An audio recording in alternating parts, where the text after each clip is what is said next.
As the last days of summer wore down, wherever Americans gathered over this past holiday weekend, on beaches, on boats, blankets, front porches, if and when the conversation turned serious, it was about the sensation right about now that our world is falling apart.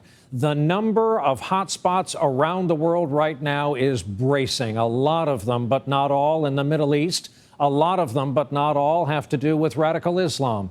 And tonight, the U.S. is forced to react to the execution of yet another American. While we will not air it here tonight, it took place on camera. The radical group ISIS has killed another prisoner, another American journalist, after his mother delivered a public plea to spare her son's life. It's where we begin on this Tuesday night with our chief foreign correspondent, Richard Engel. He's on the Syrian border with Turkey tonight. Richard, good evening. Good evening, Brian. ISIS released a video. It hasn't yet been verified by U.S. intelligence, but it does appear to show the execution of journalist Steven Sotloff. And I must say, Brian, he was very brave right until the end.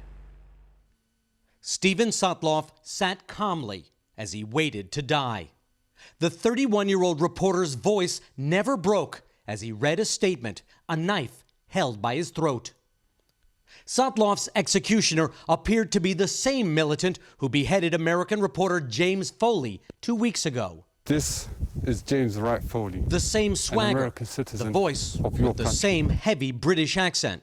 I'm Barack Obama. Today's video suggested a British hostage could be the next to die. Just last week, Sotloff's mother begged for this not to happen. We want to see him home safe and sound and to hug him. She appealed politely, even respectfully, to the ISIS leader to have mercy on her son. As a mother, I ask your justice to be merciful and not punish my son for matters he has no control over. They showed no mercy. Now the video is evidence. U.S. intelligence will break down all of the tactical elements of this video to try to understand who's behind this execution, where they might have been located, what the timing was. All of these pieces fit in to create a broader intelligence picture of what ISIS is doing. The militants still hold at least 2 other Americans. Their fate unknown. Sotloff was a freelance journalist from Florida. He worked for a variety of publications, including Time magazine. These videos, Brian, are meant to be gruesome. They are meant to be terrifying, but they also attract recruits.